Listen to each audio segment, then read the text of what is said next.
Before we begin the story, leave a comment below and let us know where you are watching from. Have a nice day. The groom shocked everyone by striking the bride during the ceremony, but her next move left the entire room speechless. It was a bright morning in Riyadh, and Eliza Zahrani felt as though she were living in a dream. Her reflection in the ornate mirror revealed a nervous but radiant smile as her stylist carefully adjusted the delicate veil over her intricately braided hair. The ceremony was just hours away, and every detail, from the hand-embroidered abaya to the fresh jasmine flowers adorning the venue, felt like something out of a fairy tale. Today will be perfect, she thought as her best friend Evelyn entered the room with a steaming cup of kahwa in hand. Eliza, this is your day. Don't let anything or anyone ruin it, Evelyn said gently, holding Eliza's trembling hands in an effort to calm her. But the peace of the moment shattered when William's mother, Amber Al-Hussein, barged in unannounced, draped in an outfit far too extravagant for the occasion. Amber carried an air of disapproval as her sharp eyes swept over Eliza from head to toe. "That's the dress you chose? I thought it would be something more fitting for the occasion," she remarked with a saccharine smile, her words laced with veiled disdain. Eliza felt the comment hit her like an invisible slap, but she maintained her composure. She had faced Amber's subtle jabs since the beginning of her relationship with William, but never imagined enduring them on her wedding day. Evelyn, always quick to defend her friend, stepped in. "She looks breathtaking, doesn't she? This is a custom design, not one of those run-of-the-mill dresses from the souk," Evelyn replied, with a challenging smile. Amber's face tightened, but she offered no rebuttal. With a dramatic turn on her heels, she left the room, leaving behind a suffocating tension. Hours later, the ceremony began. Eliza was stunning as she walked down the aisle, but William's demeanor seemed distant during the exchange of vows. He avoided eye contact and kept glancing at his phone, the constant buzzing of notifications competing for his attention. Each vibration seemed to matter more to him than the woman standing before him, pledging her love and loyalty. The reception only worsened the situation. Amber didn't miss an opportunity to mutter disparaging comments about Eliza's guests, calling them too loud or unsophisticated. William, instead of defending his new bride, either stayed silent or gave nervous laughs to diffuse the tension. The breaking point came when Amber, holding a glass of sparkling juice, approached the microphone for a toast. What started as seemingly kind words quickly turned into a public insult. "William, my dear, you've always had a generous heart. I hope this marriage brings you everything you dream of, though some dreams don't always turn out as we hope," she said, her gaze fixed pointedly on Eliza. An unbearable silence filled the hall. Eliza felt the weight of every stare in the room. Before she could fully process what was happening, a commotion erupted behind her. She turned to see William in a heated argument with Evelyn, who was confronting him about his apathy. "William, stand up for her!" Evelyn shouted, her patience snapping. The room fell into shocked silence as William, in a fit of rage, struck Eliza across the face. The physical blow was minor, but the emotional devastation was overwhelming. Eliza staggered but stood her ground as gasps turned into murmurs of outrage. "This is over," she declared, her voice firm and resolute. Without waiting for a response, she removed her wedding ring and threw it onto the main table. All eyes followed her as she walked out with dignity, leaving behind a sea of whispers and stunned faces. Evelyn caught up to her outside, wrapping her in a supportive embrace as tears finally flowed. That night, Eliza made a decision. She would never let anyone humiliate her or make her feel less than she deserved again. "This isn't the end, Eliza," Evelyn said, holding her tightly. "It's just the beginning of something better." Eliza nodded, wiping her tears. Though shattered, a spark of determination began to ignite within her, a resolve to rebuild herself. That evening, Eliza sought refuge in Evelyn's modest but cozy apartment, decorated with photos from their shared memories and travels. It felt warm and safe. Sitting on the plush sofa with a cup of mint tea she barely touched, Eliza replayed the events of the day in her mind like an unending nightmare. Every insult, every cold glance, and most of all, William's public slap haunted her. "Eliza, do you want to talk about it?" Evelyn asked softly, handing her a warm blanket. Eliza shook her head, but her eyes betrayed the storm of emotion she was struggling to contain. After a long silence, she finally spoke. "How did I end up here, Evelyn? I thought he was different, that he loved me. But he let his mother insult me, and what he did—" Her voice cracked with anguish. "He's a coward, Eliza, but you're not. This might be the worst night of your life, but it can also be the start of something new. Tomorrow, we'll go together to get your things. You're not alone in this." Eliza nodded, grateful for her friend's unwavering support, though fear and uncertainty gnawed at her. How would she face William and Amber the next day? How could she start over after investing so much in this relationship? The following morning, after a sleepless night, Eliza and Evelyn drove to the apartment she had shared with William.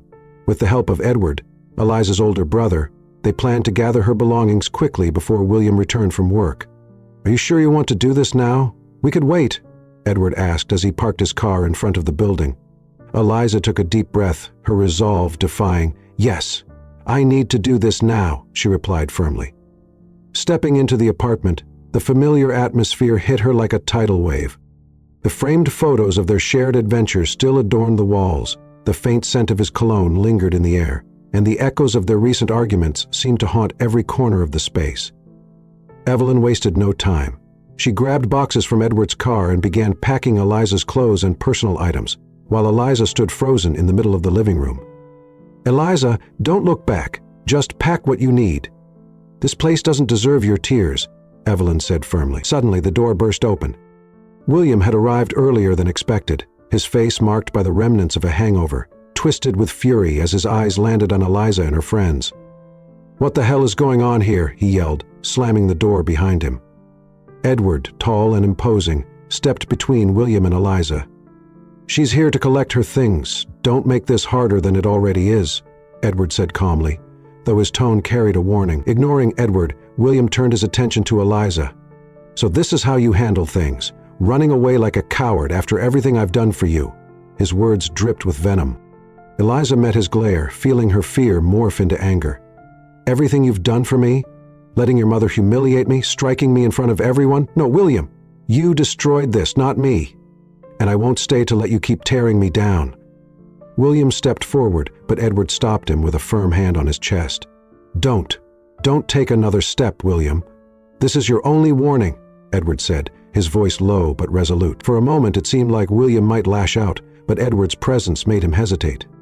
Breathing heavily, William collapsed onto the sofa as Eliza and Evelyn continued packing. "You know what, Eliza? No one else will ever love you like I did." "You're too much work," William muttered, his voice a cruel whisper. His words were like daggers, but this time, Eliza refused to let them wound her. Closing the final box, she turned to him and said, "I'd rather be alone than with someone who doesn't understand respect." With Edward and Evelyn's help, Eliza loaded the boxes into the truck and left the apartment behind. As they drove away, she glanced at the building one last time. It had once symbolized her dreams of a happy future. Now it was nothing more than a reminder of what she was leaving behind. At Edward's house, Eliza began unpacking. Each item she placed in its new spot felt like a step toward reclaiming her life. Evelyn, as always, stayed by her side. "Eliza, I've got an idea. Remember that fashion design project you always dreamed about? Now's the perfect time to start. You've got the talent, the creativity, and now the freedom." For the first time in days, Elisa smiled. Though the weight of her past still lingered, a small spark of hope began to flicker inside her. "Maybe you're right, Evelyn. Maybe this is the start of something much better." In the days that followed, Eliza worked on adjusting to her new regency. While the shadows of her past still loomed, her determination to rebuild her life grew stronger with each small step forward. Edward, ever the protective older brother, offered her a place to stay for as long as she needed. But Eliza knew she didn't want to depend on anyone for long. One morning over breakfast, Edward broke the silence. "Eliza, I don't want to meddle, but have you thought about what you're going to do next? With your career, or even where you'll live?" he asked, scrolling through his phone. Eliza sighed. She had spent the last few days sorting through her thoughts, but still lacked a concrete plan. "I've been thinking about it. Maybe it's time to revisit my dream of starting a design business. It's something I always wanted, but I kept putting it off because..." Her voice trailed off as memories of William's constant belittling of her ambitions surfaced. "Because of him," Edward finished, his tone sharp. "Well, he's not here to stop you anymore. Go for it, Eliza. I know you can do it." That afternoon, accompanied by Evelyn, Eliza began scouting rental spaces. The prices were steep, but she found a small shop in downtown Riyadh that seemed perfect for a design studio. The walls were peeling and the floor needed repairs, but Eliza saw potential in the space. "Are you sure you want to dive into this now?" Evelyn asked, kicking a piece of debris on the floor. "If I wait until everything's perfect, I'll never start." "This is what I want, Evelyn, and I'm going to make it work." With the help of Edward and a few friends, Eliza began transforming the space. Late nights spent painting walls and arranging furniture brought moments of laughter and camaraderie, reminding her of the strength in human connections. Slowly but surely, the shop began to reflect her creativity and vision. One evening, as she reviewed the finishing touches, Edward handed her an envelope. "This came for you," he said, his expression shadowed with concern. Eliza opened the envelope, and her heart sank as her eyes scanned the first few lines. It was a letter from Amber. While it didn't contain direct threats, the words were steeped in disdain and, "M. James. I hope you re-James what you've lost. William deserves better than someone like you, and you will never be enough for anyone. Maybe it's time you return to where you belong and stop embarrassing yourself." The sting of the words was immediate, but something in Eliza had shifted. Instead of crying or feeling defeated, she tore the letter into tiny pieces and tossed them into the trash. "I won't let her control my life anymore, neither her nor William," she declared, speaking more to herself than to Edward, her brother. The days turned into weeks, and soon her design studio officially opened its doors. Eliza named it Nasha, Arabic for rebirth, as a symbol of her new chapter in life. Initially, business was slow, but word of mouth began to spread, and her talent quickly caught the attention of a local designer who invited her to collaborate on an important project. Just when everything seemed to be improving, her past came rushing back to haunt her. One afternoon, while she was sketching a design, a message from William appeared on her phone. "Eliza, we need to talk. I haven't stopped thinking about you." The words hit her like a cold wave. For a long moment, Eliza sat frozen, her mind racing with anger and confusion. How could William have the audacity to reach out after everything that had happened? "Who is it?" Evelyn, her best friend, asked, noticing Eliza's expression. Eliza handed her the phone, and Evelyn let out a disbelieving laugh. "Unbelievable. That man has no shame. Let me reply to him for you." "No, Evelyn, I'll handle it my way." After thinking it over, Eliza chose not to respond. Instead, she blocked William's number and returned to her work, determined not to let him interfere in her life again. However, the incident left her uneasy. Though she was moving forward, the fear that William or Amber might try to sabotage her progress still lingered. That night, as she was locking up her studio, she noticed a man standing at the corner, watching her. At first, she tried to ignore it, but unease turned to alarm when he began walking toward her. Her heart raced as she quickened her pace to her car. Once safely home, she recounted the incident to Edward. "Do you think he was sent by William?" Edward asked, visibly concerned. I don't know. Maybe I'm overreacting, but something feels off." Edward nodded and promised to keep an eye out. Eliza, on her part, refused to be intimidated. Though the fear was real, her determination to break free from William and Amber's shadow burned stronger. The days following the unsettling encounter were a mix of triumphs and tensions for Eliza. On one hand, Nasha was gaining recognition. Satisfied clients spread the word about her unique designs, and for the first time in a long while, Eliza felt like she was building something truly her own. On the other hand, the looming threat of William or Amber resurfacing kept her on edge. One afternoon, while she was busy working on a special commission for an influential client, Evelyn burst into the studio, visibly agitated. "Eliza, you need to see this," Evelyn said, holding out her phone. It was a social media post from Amber, laced with veiled insults. Some women don't know their place, and some relationships fail when one person simply isn't enough. Though it didn't mention names, Eliza knew the message was directed at her. "Does she have nothing better to do?" Eliza asked in frustration, dropping her pencil on the table. "She wants to provoke you, Eliza. Don't give her the satisfaction. But you should be cautious. That woman isn't stable," Evelyn warned. Eliza knew Evelyn was right, but refused to live in fear. That evening, as she was closing the studio, she noticed an envelope slipped under the door. Inside was a torn photograph from her wedding, accompanied by a handwritten note. "Don't think you can escape your place." The shock was immediate. Eliza's hands trembled as she held the photo, her mind spired jamsick with questions. Was it William, Amber, or someone else acting on their behalf? Back at home, Both Evelyn and Edward urged her to report the incident to the police. "This isn't just manipulation anymore, it's harassment, Eliza. You can't ignore it," Edward said, clearly upset. Reluctantly, Eliza agreed. Though she hated the thought of reliving everything by explaining it to the authorities, she knew she needed to protect herself. The next day, she filed a report at the police station. However, the officer's response was far less helpful than she had hoped. Their dismissive attitude left her feeling both vulnerable and angry. "Miss, without clear evidence that this person poses a direct threat, the best we can do is file the report," the officer said, typing on his computer. Eliza left the station feeling both helpless and more determined than ever not to let fear dictate her life. A few days later, fate took an unexpected turn in her favor. At a local design event in Riyadh, a renowned fashion editor took notice of her work. Impressed by her intricate designs, he proposed a collaboration for an upcoming issue of his magazine. "This could be the breakthrough you need to elevate your brand," Evelyn said, her excitement evident as Eliza shared the news. While thrilled by the opportunity, Eliza couldn't shake the feeling that success might draw unwanted attention from those who wished to see her fail. Her instincts proved correct. One evening, while working late on her designs for the magazine, she received a message from an unknown number. Opening it, she found a photo of her studio taken from outside, accompanied by a chilling text: "Be careful what you wish for." The fear was suffocating, but this time she refused to stay silent. She called Edward, her brother, who arrived at the studio within minutes. "We're setting up security cameras. If they're trying to intimidate you, they'll regret it," Edward said firmly, inspecting the entrances. By the next day, the cameras were installed, offering a small measure of relief. Yet the feeling of being watched lingered. Whenever she walked through the bustling streets of Riyadh, she felt unseen eyes on her, shadows that disappeared the moment she turned to look.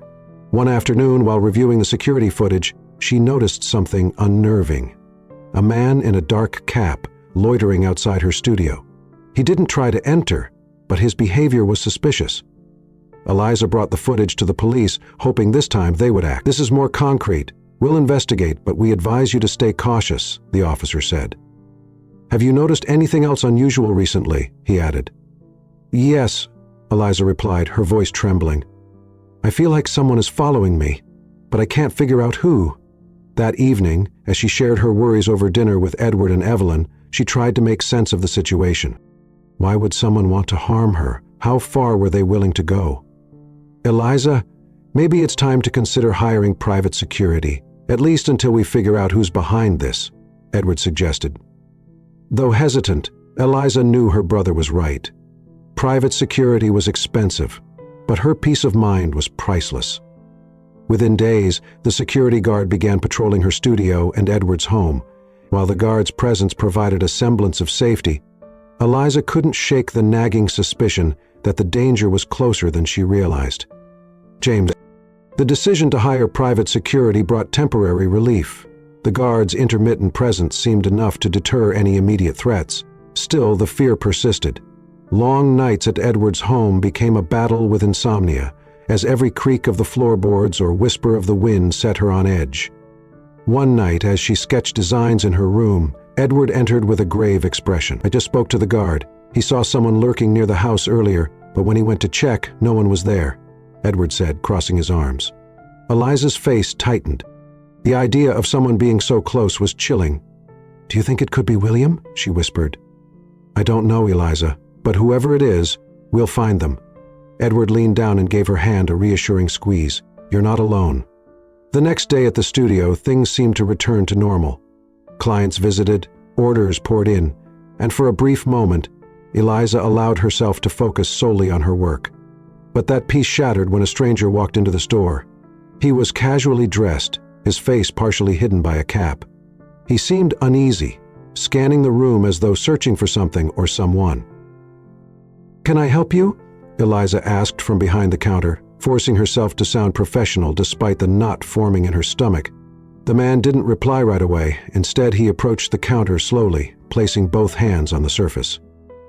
"Are you Eliza?" he asked in a low, almost threatening tone. Eliza swallowed hard, but her voice remained steady. "Yes. What do you need?" she replied firmly. The man stared at her for what felt like an eternity, before pulling an envelope from his pocket and setting it in front of her. Eliza waited until he was out of sight before cautiously opening it. Inside was a handwritten note. "Eliza, stop what you're doing before things get worse for you. This isn't a warning, it's a promise." Her hands trembled as she held the letter, fear gripping her chest. Without wasting a moment, she called Edward and Evelyn. "This has gone too far. I can't handle this anymore," she said, showing them the letter when they arrived at the studio.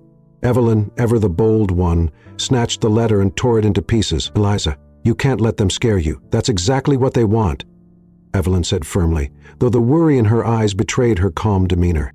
Edward, always the protector, decided on more drastic measures. He installed additional locks on the studio door and began escorting Eliza whenever she went out. Although these actions provided some reassurance, the feeling of being watched never truly left her. That evening, as the three of them sat down for dinner, Eliza's phone buzzed. The message she received froze her in place. A photo taken from outside the house showing her, Edward, and Evelyn sitting at the table. The accompanying text read, "Do you really think you're safe?" For a moment, terror paralyzed her, but Edward reacted quickly, grabbing her phone and immediately calling the police. "This isn't just harassment anymore. This is a direct threat," he said with restrained fury. While speaking to the officers, despite their assurances to investigate, Eliza knew she couldn't rely solely on the authorities. That night, as she lay in bed, sleep eluded her. Her mind was a whirlwind of questions. Who could be behind this? Amber, William, or someone else with darker intentions? The next day, as Eliza worked in her studio, an unexpected visitor arrived. It was William. The tension in the room thickened immediately. Dressed impeccably in a tailored suit, his expression carried an unsettling mix of regret and resolve. Eliza's emotions churned between anger and fear as she faced him. "What are you doing here?" she demanded, her tone laced with indignation. William raised his hands in a placating gesture. "I just want to talk, Eliza. Please, hear me out." "Talk? After everything you've done? I don't think there's anything left to discuss," she said, her voice steady though her heart pounded wildly. "I know I made mistakes, Eliza. I've been thinking about us, and I want to make things right," he said, stepping closer. Eliza instinctively backed away. "Make things right? Do you think a few sweet words can erase what you did?" Her voice cracked slightly, but she held back her tears. Before William could respond, Edward entered the studio. His protective instincts kicked in instantly. "What are you doing here, William?" he demanded, stepping between him and Eliza. William's hands went up again, this time in surrender.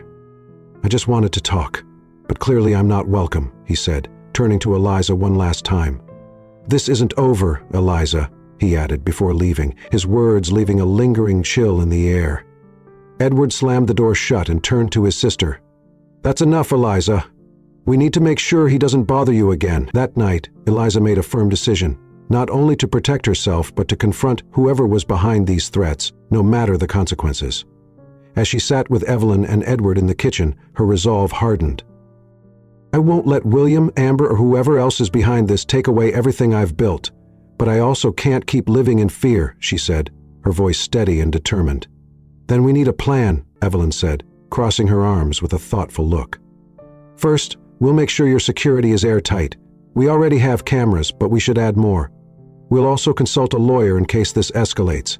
And even if the police aren't fully reliable, we need to keep them informed." Eliza nodded, knowing her friends were right.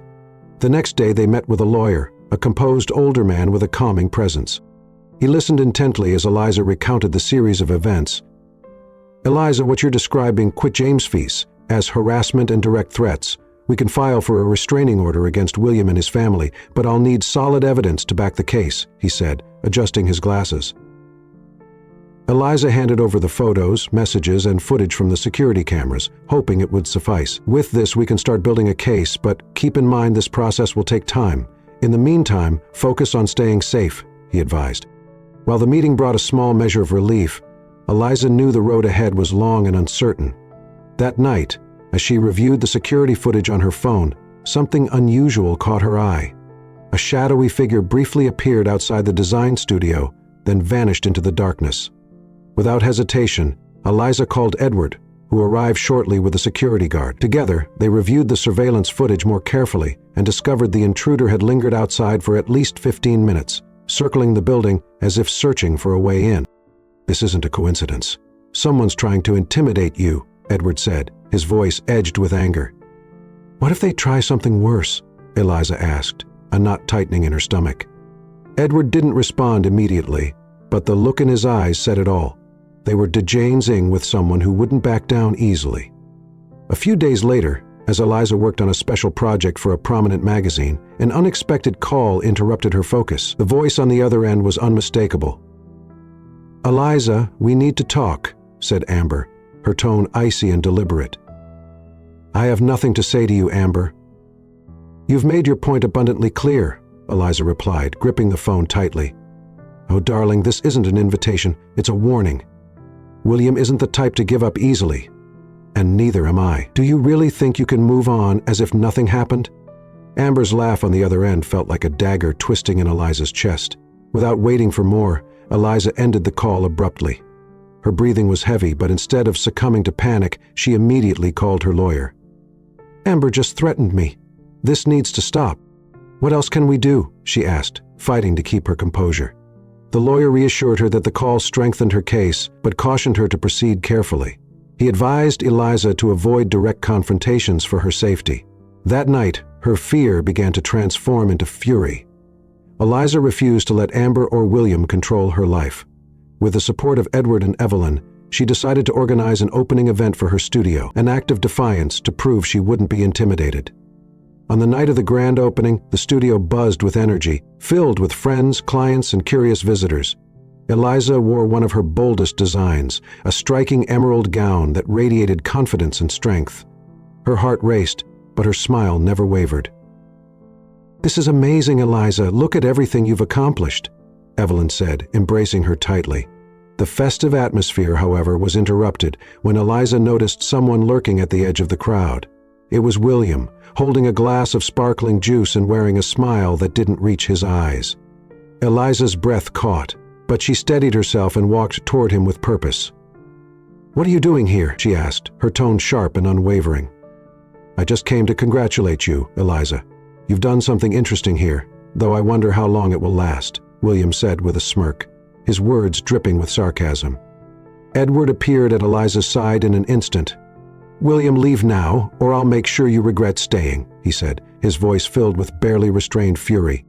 William raised his hands in mock surrender, his smirk unrelenting. Relax, I'm just here to admire the place. Congratulations, Eliza. Enjoy your moment in the spotlight. With those words, he walked away, leaving a palpable tension in his wake. Eliza knew this wouldn't be the last time William tried to interfere in her life, but as she looked around the room, seeing her friends and supporters enjoying the event, she felt a glimmer of hope. She couldn't control everything, but she could choose how to respond. Despite the evening's success, William's unwelcome presence cast a shadow over the celebration. Later that night, as she locked up the studio with Edward's help, Eliza's resolve was clear. Eliza, I know you don't want to hear this, but you should think about hiring extra security for the magazine event, Edward said, double-checking the lock. You're right, Eliza sighed. I won't give them another chance to ruin anything. In the days that followed, Eliza poured herself into preparations for the magazine feature. Her designs were bolder than ever, reflecting not just her creativity but her resilience. Yet the unsettling feeling of being watched persisted. One afternoon, as Evelyn helped with final stitching on a piece, a strange sound came from outside the studio.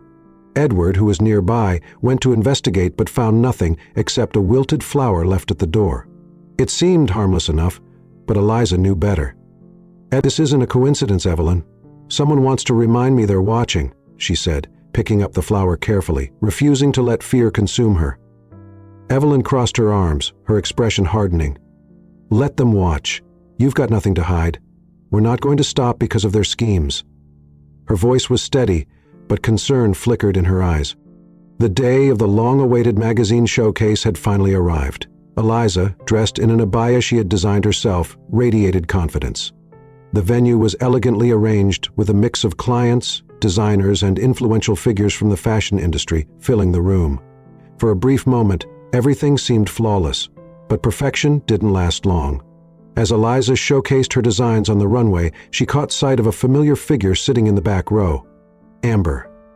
Her expression was cold, unreadable. Beside her sat a man Eliza didn't recognize, scribbling notes in a small notebook. Her heart pounded, but she chose to ignore them. She refused to let their presence overshadow her moment. However, as the event came to a close and guests began to leave, Amber approached her.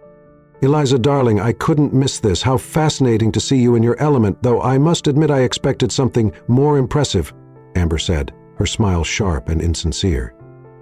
Eliza stared directly at her, feeling anger bubble beneath the surface. "Amber, you have no business being here. If you think you can intimidate me, you're wasting your time." Her tone was resolute, though she kept her composure. Amber chuckled softly, as if Eliza's words meant nothing. "Don't misunderstand me. I'm only here to observe. But here's a piece of advice for you. Don't get your hopes up. This little success won't last." Before Eliza could respond, her brother Edward appeared by her side. "It's time for you to leave, Amber. You've said enough." His voice was firm, and his commanding stance made it clear he wouldn't tolerate any further disrespect. Amber hesitated, but eventually turned on her heel, throwing one last disdainful glance over her shoulder as she left. That night, Eliza returned home exhausted, drained both physically and emotionally. Despite the professional triumph of the event, Amber's presence and her mysterious companion left an unpleasant aftertaste. "You can't handle this alone anymore, Eliza. Let me hire someone to figure out who's behind all of this," Edward said as he poured a cup of mint tea for his sister. Eliza nodded, finally admitting to herself that she needed help. The next day, Edward contacted a private investigator named James, known for his discretion and efficiency. "I'll start by reviewing the footage from your security cameras and tracking any suspicious activity. I'll also look deeper into Amber and William. If they're behind this, we'll find out," James explained during their first meeting. While Eliza still wrestled with fear and uncertainty, knowing someone was actively working to uncover the truth gave her a sliver of relief. A few days later, James returned with findings. He had identified the man accompanying Amber at the event, a known associate of William with a history of intimidation and blackmail. "This confirms they're trying to scare you, Eliza, but what's even more concerning is that this man has been spotted loitering near your studio multiple times," James reported. Eliza's fear turned to fury. They weren't just trying to sabotage her career, they were threatening her safety. "They won't win. If they want to fight, they'll get one," she said, her voice filled with determination. That night, as she worked on her sketches at home, a re-Jamesization struck her. For too long, she had let others dictate her life. Now, it was time to take full control. With James's information in hand, Eliza resolved to take decisive action. The fear that had once immobilized her now fueled her resolve. She knew she couldn't confront Amber and William recklessly. She needed to be strategic. The following morning, she sat with Edward and her best friend Evelyn to formulate a plan. "First, let's ensure they can't come near you again. If James has enough evidence, we can push for a restraining order," Edward said as he reviewed some legal documents. "And second, you need to expose them. Show them you're not afraid to fight back," Evelyn added, her straightforwardness always a source of strength. Eliza nodded. Though the idea of going public with the situation was difficult to accept, she knew staying silent would only empower them further. A few days later, Adam, her legal counsel, arranged a meeting with Eliza and her attorney. He had uncovered new information that not only strengthened their case, but also revealed something far more troubling. "We've discovered that Amber is using her network of influential contacts to stall the investigation. She's leveraging people in powerful positions who could interfere with the case," Adam explained gravely. Eliza felt a surge of anger rise within her. "What can I do to stop this? I can't let them get away with it again." "We need to bring this to the public's attention. If people know what's happening, it will be much harder for Amber to manipulate the system," Adam suggested. The lawyer nodded in agreement. "You've already given one interview, but it might be time to take an even bigger step." Eliza understood the risks of exposing herself further, but she also knew it was necessary. With the help of Adam and Evelyn, she organized a press conference. The event was held in her art studio, surrounded by friends, clients, and a room full of reporters. "I'm here today to speak out not just about what I've endured, but about what so many endure in silence: harassment, intimidation, and abuse of power. No one should have to live in fear. And today, I say enough." Eliza's words rang with conviction, and the cameras captured every moment. The press conference had an immediate impact. Jamesist began digging into Amber and William's actions, and public pressure mounted. Messages of support flooded in, though Eliza knew this newfound attention could provoke retjamesation. That night, as she reviewed footage from her studio's security cameras, Adam called her. His tone was tense. "Eliza, you need to hear this." He had intercepted a phone call between Amber and William. In the recording, Amber laid out a plan to discredit Eliza and, if necessary, resort to violence to silence her. "We won't let her ruin our reputation. If it comes to it, we'll make her disappear for a while." Amber's cold, calculated voice echoed. Fear crept back into Eliza's heart. But this time, it was matched by an unshakable resolve. "I'm done hiding. They need to know I won't back down," she declared, looking at Evelyn and Adam with fierce determination. The battle was about to reach its breaking point. The next day, Eliza, accompanied by Evelyn, Adam, and her brother Edward, presented the intercepted recording to the authorities as additional evidence. The response was immediate. Amber and William were summoned for questioning, and the case gained even more traction in the media. Meanwhile, Adam arranged for a critical meeting. An influential Jamesist from a national outlet wanted to tell Eliza's story in full. Though Eliza knew this would thrust her further into the spotlight, she understood it was the best way to ensure Amber and William couldn't twist the narrative in their favor. The interview took place in Eliza's studio, now fortified with extra security measures. The Jamesist, a woman with sharp eyes and a calm, steady voice, began the conversation with questions about Eliza's career before delving into the darker chapters of her story. "Eliza, you've spoken about the harassment you faced, but how has this affected your personal and professional life?" she asked, leaning closer with the microphone. Eliza took a deep breath before responding. "It's been devastating. I have lost countless nights of sleep. I've lived in fear, constantly defending myself against attacks. But it has also taught me to be stronger, to refuse to stay silent, and to fight for what I deserve." Her voice was steady, but her eyes revealed the vulnerability she still carried. The interview aired that evening, and the reactions were swift. While many people expressed their support for Eliza, Amber's allies began to distance themselves, fearful of being caught in the ensuing scandal. Amber and William, however, remained silent, though it was clear they were feeling the pressure. A few days later, Edward received a call that led to a critical discovery. A former employee of Amber, angered by years of mistreatment, decided to come forward and testify against her. His account detailed a long pattern of intimidation and manipulation that not only strengthened Eliza's case, but also exposed Amber's true nature to the public. Armed with this new evidence, authorities took action. Amber was formally charged with harassment, defamation, and conspiracy to intimidate. William, though less involved, faced charges for his role in the harassment as well. The day of the trial was tense. Eliza, wearing one of her own designs, sat in the courtroom, flanked by Edward and Evelyn. Amber and William, though trying to appear calm, couldn't hide the strain etched on their faces. When it was time for Eliza to testify, she stood and addressed the jury. "For months, I've been a victim of harassment and intimidation. I've received threats, been followed, and had my reputation relentlessly attacked. But today, I'm here to tell you that no one has the right to destroy another person's dreams. Amber and William used their influence to try to silence me, but they failed, and they will continue to fail." Eliza's words reverberated through the courtroom, her strength palpable to everyone present. The trial stretched on for weeks, but at last the verdict was delivered. Amber was found guilty on all charges and sentenced to several years in prison. William received a lighter sentence, but one that effectively ensured he would no longer have a place in Eliza's life. As Eliza exited the courthouse, she was met with a crowd of friends, clients, and supporters who had been inspired by her resilience. Though the battle had been long and grueling, she had achieved something far greater than justice. She had proven that fear should never silence one's dreams. Eliza's story became a symbol of strength and resilience for many. Her fashion brand, Nasha, flourished as people were drawn to her designs and her unwavering spirit. She became a voice for those who had suffered in silence, encouraging them to speak out and fight for their rights. As the years passed, Eliza's success only grew. She expanded her business, opening new studios and collaborating with international designers. Her designs graced the covers of prestigious magazines, and her story continued to inspire people around the world. But for Eliza, the greatest success was the sense of peace and freedom she had fought so hard to achieve.